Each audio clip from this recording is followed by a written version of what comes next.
Welcome to Slasher Sunday. So, I watched the Rabid remake by the Soska sisters, and because of that, I wanted to revisit the See No Evil franchise. I just bought these on eBay to do this, but we're, of course, going to be talking about the first one this week, and next week we will cover the second one. Now, I watched this when it came out, wasn't big on it. Was curious to see what I would think this time around, and my opinion hasn't really changed much. I think it's a pretty blah slasher movie. And honestly, there's a lot of things that I'm not a fan of. The characters are extremely unlikable, I think, is first and foremost. The film is not very. It looks cheap. Like, especially in the opening, I was just like, wow, what was the budget on this thing? It looks like shit. Um, Another thing is I feel like it's fairly tropey and tries too hard to be dirty and grimy and gross and this and that. It's just like, oh god, I don't know. There doesn't seem to be any soul put into it. There doesn't seem to be an imagination put into it. It just feels like, you know, somebody got a hold of this project and was like, all right, well, we'll make him big. And I'm sure Kane was in the works. So they probably wrote the movie around him for all I know. Maybe not. But regardless, it's just like every stereotypical thing with a killer. The mom abuse, the collection of the eyeballs, the dirty places, the and that's fine and it can work. It's just here it felt so forced. It was like, oh, here we go, here we go, here we go. Um, Really, I mean, the only things I liked about it was some of the kills, like some of the gore. Others is really, really lame. But as long as the kills that you do see are rad, that's okay. You can have some off screen or you can have some lame kills as long as you got some pretty rad kills. This film features a couple of pretty good kills, and then the rest are just forgettable. Um, so so the kills that are good are a positive, and the cop getting killed kind of out of nowhere. You think he's going to be like this main and protagonist through, like he's going to be the guy who's going around trying to save the day, and he just gets killed pretty much like that, which is really really surprising because he's in the opening. It's 4 years later. You think it's going to be his story, subversion of expectations. So yeah, cool. All right, I dug that. Absolutely, go for that. Um, some of the chicks are kind of cute. Zoe's pretty hot. The one chick that Jacob kidnaps and takes and puts like in a cage. I mean, all the chicks are fine looking. So none of them are ugly. It's just they're cute or they're whatever. So, and then the one he does kidnap, we get to see no tits but a great ass. So I don't feel like I give an ass enough credit on the channel. Talk about tits a lot on this channel, but not ass. I will say tits and ass. Like, oh, we should have tits and ass in the movie. Mostly I say tits. Um, I am a tit man for sure, but this girl has a great ass. So, and that's all we get to see. And I'm okay with that. Or you could just stick some nipples on her ass and then you'd have a nice pair of tits, right? um, and yet again, another movie where a woman showers with the curtain wide open. Okay, so now let's get into the movie itself. So, all right, as we know, it's a WWE production starring Kane. I was a WWF fan when I was like 15 to 16. I think I got out of it around 16 or 17. I don't remember. I've talked about it a couple times on the channel. I was a big Stone Cold Steve Austin and Rock fan, and I really liked Shawn Michaels. And that was, you know, I don't think I watched it for more than like a year or two. Like it was a very short-lived thing, but it's essentially a soap opera for men, and it was fun. It was. It just, I started having sex and I started having a life, and I just lost sight of it. I'm sure it's still fun though. Uh, so yeah, in WWE movies, some people will shit on them and say there's no good ones or this and that. I disagree. I mean, No One Lives is a WWE movie.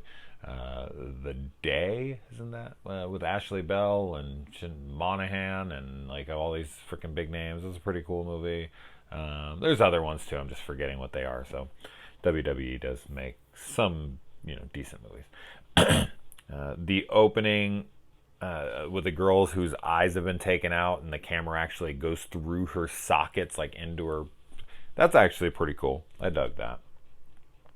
Dude's arm gets torn off. It's cuts to 4 years later. As I said, you think he's going to be a big character. He isn't, which is, very cool.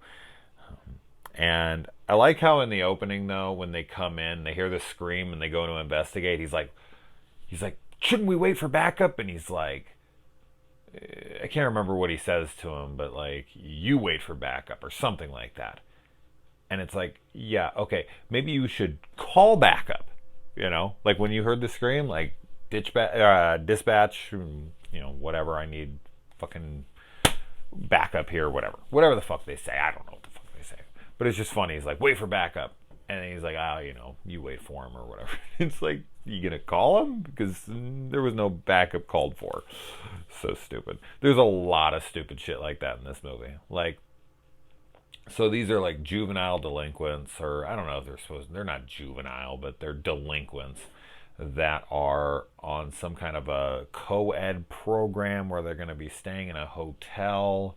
Somehow this was approved by the state that men and women were going to be put together in a hotel, pretty much unsupervised, with one guard with one arm. And the only way that they can contact anybody is through the chick's cell phone, which she leaves just sitting out. Right. That has got to be one of the most unbelievable things that I've seen in a movie in a while. Like, really? They don't have access to backup easily? Just like, I mean, that guy wouldn't even have called for it, right? But still. And there's only one guy with like how many? What do they got? 10 inmates there, which he's not doing a very good job in the beginning of this. Anyways, they're beating the shit out of each other on and off the bus, and the guy's like, "Hey, come on, break it up." What? This is so stupid. It's so stupid you just can't take it. And the setup kind of actually reminds me a little bit of Sleepaway Camp 3, Unhappy Campers.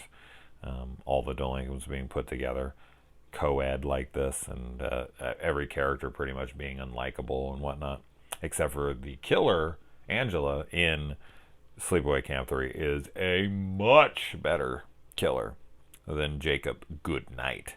Jacob Goodnight. What a terrible name. What a terrible fucking name that is. Kane, I think, plays this pretty well, though. I'll give Kane credit here.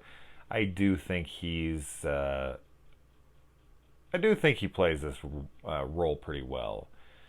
Especially at the end when he has to kind of do some acting and reject his mom's teachings and, go in, rebel against her, and the kill on his mom where he throws her against the wall and it like impales her. It's actually a really cool kill.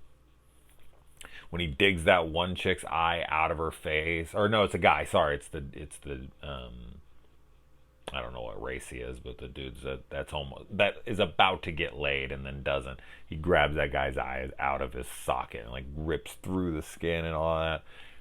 Really good. I mean, I think it's like a mannequin head, so it's a practical effect, and it actually looks really, really rad. So that was a good one, and we'll get to other ones, but the cop killed. I've talked about it enough. It's so unexpected. I have to mention it a few times. I was really surprised by it, but his kill is kind of lame. He does get a little hook, but whatever. And then another great kill. I wish we would have saw a little bit more of it, but when he drops that girl out of the window and the fire hose catches right before she hits the ground, but her wrist breaks, and then the dog she was helping out and trying to feed earlier and was being nice to grabs his buddies, and they all go and chomp on her. Could you imagine just hanging upside down as a bunch of hungry, ravenous dogs are eating at you and your absolutely obliterated wrist? Wow, what a horrible death. She has the worst death in the movie by far, in my opinion. Holy. Yeah, so bad. And then the other girl gets a cell phone jammed down her throat. Definitely better in Victor Crawley when a girl gets a hand and a cell phone up through her pussy, out her mouth.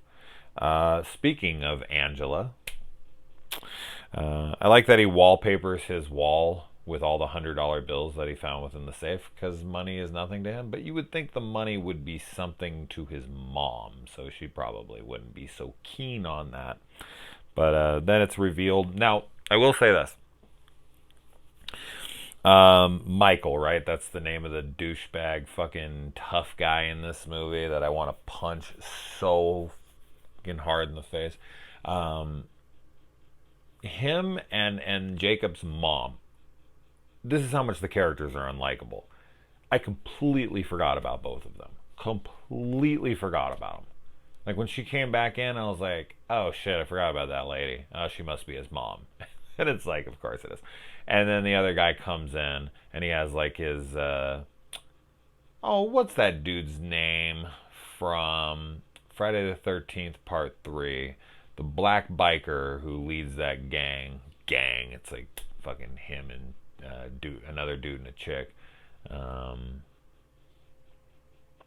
Maybe it'll come to me before the end. It kind of reminded me of that, where he comes out and, attacks. Except for this time, he doesn't get his ass handed to him very quickly. Again, he actually saves the day. He's the hero in the end. The guy that was in an insanely abusive relationship with his ex-girlfriend, who's physically assaulting her in this movie, who's calling girls skanks and whores and is a total piece of shit. He's the hero of this film and walks away pretty much unscathed. I mean, I like subversion of expectations. I like the changing of things, for sure, and that's fine and all. And I'm not going to say but here, because I am fine with that. Although, no, but yeah, you just don't want to see the guy live. The guy is such an asshole. That's the guy that, of course, you would like to rather see hanging upside down, eaten by the dog, since he threw a can at him. But that's also very, expected. So, I guess I'm fine with it, but damn, you really want to see that guy go down. And when he doesn't, it's a bummer. You know that Jacob doesn't want to do it just by the look in his face, by all this. His mom has done this to him, and there is a moment where you kind of feel bad for the guy. And then you look around. I apologize. You look around at all of these bodies of all these young women and men, I'm sure, as well, and you're like, nah, never mind, fuck that guy.